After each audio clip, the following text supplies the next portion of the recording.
বানিয়েছে। এখন চিনতে পারো না গৌরীদাস পণ্ডিত যে কোনটি বিগ্রহ আর কোনটি ব্যক্তি গৌরনীতায়।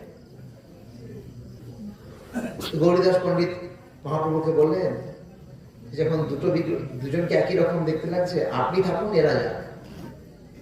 তো মহাপ্রভুর ইচ্ছায় বিগ্রহ হাঁটতে আরম্ভ করেছিল। বুঝতে পারছেন সেই বিগ্রহ কোথায় আছে জানেন? অম্বিকা কালনা, অম্বিকা কালনায় আছে। বিগ্রহ হাঁটতে আরম্ভ করেছে। বিগ্রহ যখন হাঁটতে আরম্ভ করেছে আর ব্যক্তি গৌরনীতে দাঁড়িয়ে পড়েছে, তো গৌরীদাস পণ্ডিত বুঝতে পারলো না যে কোনটা ব্যক্তি আর কোনটা বিগ্রহ। তখন বিগ্রহকে বলছে, না না তোমরা যেও না, তোমরা থাকো, এরা যাও।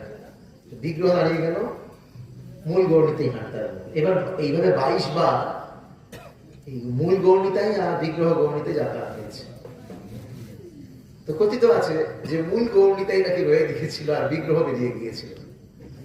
এখনো সেই অম্বিকা কালনায় সেই বিগ্রহ আছে। এত সুন্দর দেখতে, এত সুন্দর তার রূপ, রূপমাধুরী। ওখানে এই ঝলক দর্শন, ঝলক দর্শন। আর যদি কন্টিনিউ কেউ বিগ্রহকে তাকিয়ে থাকে, বিগ্রহ তার প্রেমে পাগল হয়ে তার সাথে চলে যাবে। এরকম ঝলক দর্শন। তো আজকে আমি এই গৌরনীতাইকে দেখে এরকম আমার অনুভূতি হলো যে সেই জানি না কতদিনের পুরনো, কিন্তু এত সুন্দর শ্রীমূর্তি,